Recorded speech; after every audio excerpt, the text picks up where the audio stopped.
ನಮಸ್ಕಾರ ವೀಕ್ಷಕರೇ, ನೀವು ನೋಡ್ತಾ ಇದ್ದೀರಾ ನಾರ್ತ್ ಫಸ್ಟ್. ರಾಜ್ಯ ಬಿಜೆಪಿಯಲ್ಲಿ ಪಾದಯಾತ್ರೆ ಪಾಲಿಟಿಕ್ಸ್ ಜೋರಾಗಿದೆ. ಮೈಸೂರು ಚಲೋ ಪಾದಯಾತ್ರೆ ನಿನ್ನೆ ಸಮಾರೋಪಗೊಂಡಿತ್ತು. ಇದಾದ ಬೆನ್ನಲ್ಲೇ ಈಗ ಏನು ರಾಜ್ಯ ಬಿಜೆಪಿಯಲ್ಲಿ ಈಗ ರಾಜಾ ಹುಲಿ ಅಂಡ್ ಸನ್ ವಿರುದ್ಧ ಉತ್ತರ ಕರ್ನಾಟಕದ ಜೋಡಿ ಹುಲಿಗಳು ಮುಗಿಬಿದ್ದಿರುವಂತದ್ದು ನಿಮಗೆಲ್ಲರಿಗೂ ಗೊತ್ತಿರೋ ವಿಚಾರ. ಏನು BS ಯಡಿಯೂರಪ್ಪ ಮತ್ತು ರಾಜ್ಯ ಬಿಜೆಪಿ ಘಟಕದ ಅಧ್ಯಕ್ಷರಾದಂತಹ BY ವಿಜಯೇಂದ್ರ ವಿರುದ್ಧ ಏನು ಶಾಸಕರಾದಂತಹ ಬಸನಗೌಡ ಪಾಟೀಲ್ ಯತ್ನಾಳ್ ಮತ್ತು ರಮೇಶ್ ಜಾರಕಿಹೊಳಿ ಅವರು ಸಿಡಿದೆದ್ದಿದ್ರು. ಮೈಸೂರು ಪಾದಯಾತ್ರೆಗೆ ಬದಲಾಗಿ ತಾವು ಏನು ಬಳ್ಳಾರಿ ಪಾದಯಾತ್ರೆಯನ್ನ ಮಾಡ್ತೀವಿ ಎಂಬ ಮಾತನಾಡಿದ್ರು. ಇದಾದ ಬೆನ್ನಲ್ಲೇ ಏನು ಮೈಸೂರು ಪಾದಯಾತ್ರೆ ಸಮಾರೋಪಗೊಂಡ ಬೆನ್ನಲ್ಲೇ ಈಗ ಬೆಳಗಾವಿಯಲ್ಲಿ ಒಂದು ಮಹತ್ವದ ಸಭೆ ನಡೀತಾ ಇದೆ.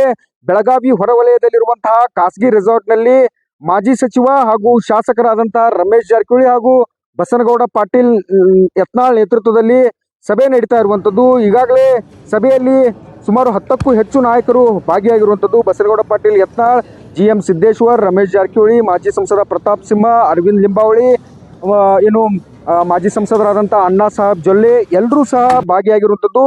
ಬಿಜೆಪಿಯ ಮೈಸೂರು ಪಾದಯಾತ್ರೆಯನ್ನು ಮುಕ್ತಾಯವಾದ ಬೆನ್ನಲ್ಲೇ ಈಗ ರಾಜ್ಯ ಬಿಜೆಪಿಯಲ್ಲಿ ಭಿನ್ನಮತ ಸ್ಫೋಟವಾಗಿದೆ ಎಂಬ ಅನುಮಾನಗಳು ಸಹ ಕಾಡ್ತಾ ಇರುವಂತದ್ದು.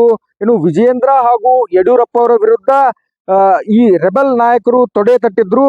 ಏನು ತಾವು ಬಳ್ಳಾರಿ ಪಾದಯಾತ್ರೆ ಮಾಡ್ತೀವಿ, ಬಳ್ಳಾರಿ ಪಾದಯಾತ್ರೆ ಮಾಡಬೇಕು, ಕೂಡಲ ಸಂಗಮದಿಂದ ಬಳ್ಳಾರಿಯವರೆಗೂ ನಾವು ಪಾದಯಾತ್ರೆ ಮಾಡ್ತೀವಿ, ವಾಲ್ಮೀಕಿ ನಿಗಮದಲ್ಲಿ ಏನು ಹಗರಣ ಆಗಿದೆ ಆ ಹಗರಣದ ವಿರುದ್ಧ ಪಾದಯಾತ್ರೆಯನ್ನ ಮಾಡ್ತೀವಿ ಅಂತ ಹೇಳಿದ್ರು. ಅಷ್ಟೇ ಅಲ್ಲದೆ ಏನು ರಾಜ್ಯ ಬಿಜೆಪಿ ಅಧ್ಯಕ್ಷರಾದಂತಹ BY ವಿಜಯೇಂದ್ರ ವಿರುದ್ಧ ಬಸನಗೌಡ ಪಾಟೀಲ್ ಯತ್ನಾಳ್ ಮತ್ತು ರಮೇಶ್ ಜಾರಕಿಹೊಳಿ ಸಿಡಿದೆದ್ದಿದ್ರು. ಅವರನ್ನ ನಾವು ಅಧ್ಯಕ್ಷರಂತ ಒಪ್ಪಿಕೊಳ್ಳಲು ಸಾಧ್ಯವೇ ಇಲ್ಲ ಅಂತ ಹೇಳಿದ್ರು. ಈಗ ಏನು ಮೈಸೂರು ಚಲೋ ಪಾದಯಾತ್ರೆಯಲ್ಲಿ ಗೈರಾದಂತಹ ನಾಯಕರು ಒಟ್ಟಿಗೆ ಸೇರಿ ಒಂದ್ ರೀತಿ ರಾಜ್ಯ ಬಿಜೆಪಿಯ ನಾಯಕರಲ್ಲಿ ಭಿನ್ನಮತ ಶುರುವಾಗಿರುವಂತದ್ದು.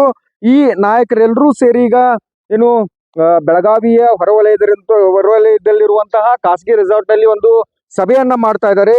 ಈ ಸಭೆಯಲ್ಲಿ ಮುಂದಿನ ಹೋರಾಟದ ರೂಪರೇಷೆ ಕುರಿತು ಚರ್ಚೆಯನ್ನು ಸಹ ನಡೆಸ್ತಾ ಇದ್ದಾರೆ.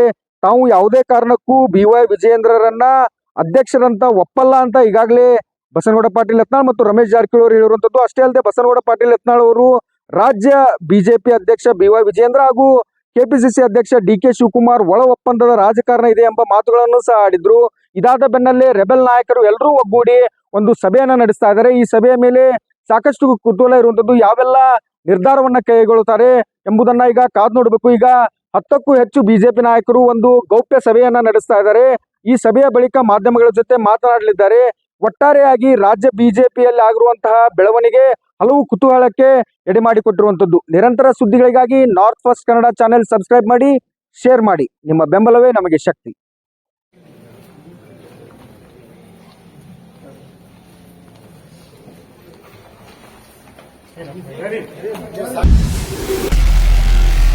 ನಾರ್ತ್ ಫಸ್ಟ್, ಉತ್ತರ ಕರ್ನಾಟಕದ ಆವಾಜ್.